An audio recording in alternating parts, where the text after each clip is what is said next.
Terungkap permintaan terakhir Putu Satria sebelum tewas dianiaya senior Stip Jakarta. Nengah Rusmini, ibunda Putu Satria Ananta Rustika ungkap permintaan terakhir anaknya sebelum tewas dianiaya seniornya di Stip Jakarta. Sebelumnya diberitakan Putu Satria atau yang akrab disapa Rio tewas usai dianiaya 4 seniornya. Tegar Raffi Sanjaya, 21, pun ditetapkan sebagai tersangka utama lantaran memukuli ulu hati korban di dalam toilet koridor Kalek C, lantai 2 Stip Jakarta pada Jumat, tanggal 3 Mei tahun 2024, lalu. Adapun permintaan Putu ini diungkapkan Nengah Rusmini saat prosesi ngaben di kampung halamannya di Bali, Jumat, tanggal 10 Mei tahun 2024. Di mana prosesi ini diiringi oleh motor kesayangan Putu merek Yamaha RX King yang di depannya terpasang foto Putu. Suasana haru juga sudah menyelimuti keluarga dan para kerabat ketika jenazah tiba di rumah duka dan langsung disemayamkan di bangunan balai dingin. Kemudian menunggu prosesi pengabenan. Rio sangat menyayangi motor 2 tak ini. 3 hari sebelum ia meninggal, ia masih meminta ayahnya untuk memasang stiker baru di motor kesayangannya itu, ungkap Nengah Rusmini sambil terisak. Nengah Rusmini menambahkan, motor tersebut juga menjadi simbol dari kecintaan anaknya terhadap kehidupan dan minatnya yang mendalam. Motor ini ikut mengantarkan jenazah Rio pulang ke rumah. Ini seperti keinginan terakhirnya, jelasnya. Sebelum tewas, Putu Satria sempat chat pacar soal kelakuan senior Stip Jakarta. Putu Satria Ananta Rustika, 19, korban tewas penganiayaan oleh seniornya di Sekolah Tinggi Ilmu Pelayaran, Stip Jakarta sempat curhat ke pacar. Sebelum tewas akibat dianiaya senior Stip Jakarta, ternyata Putu Satria pernah chat ke pacar terkait kelakuan seniornya tersebut.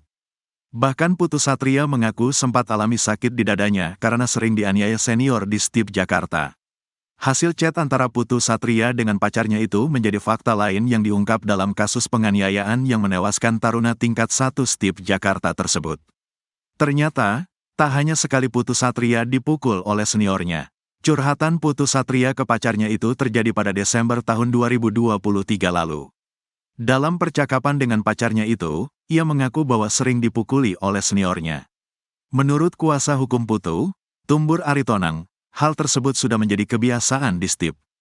Betul, sepertinya udah jadi kebiasaan di sana, ujar Tumbur Aritonang selaku kuasa hukum keluarga Putu, Kamis, tanggal 9 Mei tahun 2024, dikutip dari wartakotalive.com. Berdasarkan foto yang diterima, percakapan Putu dan pacarnya itu dalam bahasa Bali. Putu bahkan mengirimkan foto di bagian dadanya, karena sakit setelah dipukuli. Tumbur menuturkan, Putu juga kerap menjadi incaran seniornya. Arti percakapannya kurang lebih begini, aku dipanggil terus sama senior, dipukulin terus-terusan. Sakit dadaku, ulu hati terus yang diincar. Itu artinya, kata Tumbur. Kendati demikian, Tumbur tak mengetahui secara pasti sudah berapa kali Putu dipukuli. Enggak dijelaskan di chat, tapi dari artinya mungkin lebih dari sekali, tutur dia. Saat melihat jenazah sang putra, ibu korban yakni Nengah Rusmini melihat banyak kejanggalan. Sebab, banyak luka lebam di tubuh dan tangan, mulut terluka, serta hidung yang mengeluarkan darah. Tubuhnya banyak lebam, badan hingga tangan. Juga mulutnya pecah, luka, ujar Rusmini yang juga tenaga medis di RSUD Klungkung. Rabu, tanggal 8 Mei tahun 2024, dikutip dari Tribun Tanda Hubung Bali.com. Rusmini menuntut keadilan dan meminta kasus putranya tersebut diusut tuntas. Ia ingin terus memperjuangkan keadilan untuk sang putra yang meninggal dunia di tangan seniornya di Stip Jakarta. Bahkan, ia sampai meminta tolong kepada Presiden Joko Widodo, Jokowi, hingga Kapolri Jenderal Listio Sigit. Bapak Presiden, Bapak Kapolri, Bapak Menteri Perhubungan, tolong bantu kami.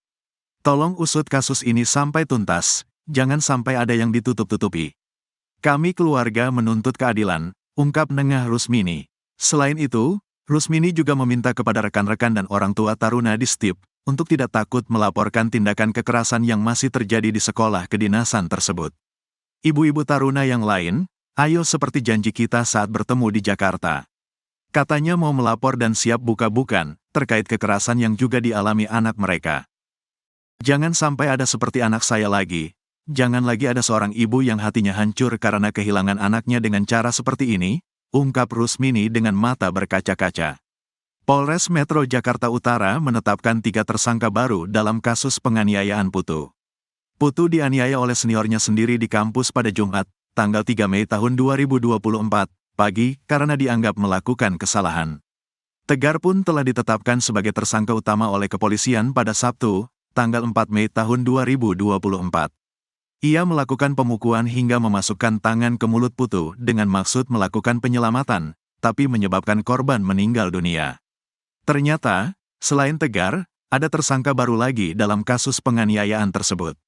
Dikutip dari tribunjakarta.com, 3 tersangka baru yang ditetapkan sebagai tersangka itu merupakan rekan-rekan Tegar atau taruna tingkat 2.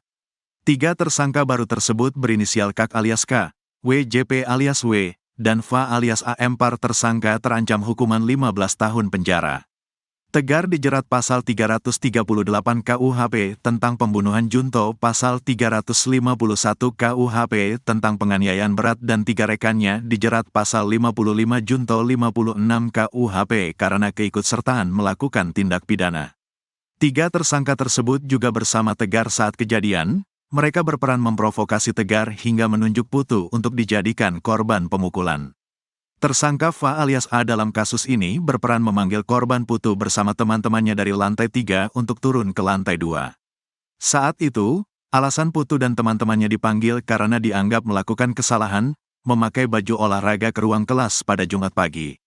Ini yang diidentifikasi menurut persepsi senior tadi, salah atau menggunakan pakaian olahraga memasuki ruang kelas dengan mengatakan, "Woi, tingkat 1 yang pakai PDO, pakaian dinas olahraga, sini," kata Kapolres Metro Jakarta Utara Kombes Pol Gideon Arif Setiawan saat jumpa pers di Jakarta, Rabu, tanggal 8 Mei tahun 2024, malam. Jadi turun dari lantai 3 ke lantai 2. Lalu FA juga berperan menjadi pengawas ketika kekerasan eksesif terjadi di depan pintu toilet dan ini dibuktikan dari CCTV, kemudian keterangan para saksi, sambungnya. Sementara itu, tersangka WJP berperan memprovokasi Tegar untuk melakukan pemukulan terhadap korban Putu. Selain itu, WJP juga meminta Putu untuk tidak mempermalukan dirinya dan harus kuat menerima pukulan. Saudara W mengatakan, "Jangan malu-maluin CBDM, kasih paham. Ini bahasa mereka, maka itu kami menggunakan atau melakukan pemeriksaan terhadap ahli bahasa. Karena memang ada bahasa-bahasa pakemnya mereka yang kemudian mempunyai makna tersendiri," papar Gideon. Sedangkan KAK, di sini berperan menunjuk Putu untuk dijadikan korban pemukulan pertama. Mengingat lagi pesan yang ada di STIP, sekolah ini akan ditutup jika terjadi kekerasan. Kasus kekerasan berujung maut lagi dan lagi terjadi di Sekolah Tinggi Ilmu Pelayaran, STIP, Marunda, Cilincing, Jakarta Utara. Seperti diketahui, taruna tingkat 1 STIP bernama Putu Satria Ananta Rastika, 19, tewas usai dipukul oleh seniornya, Tegar Raffi Sanjaya, 21, di toilet kampus pada Jumat, tanggal 3 Mei tahun 2024.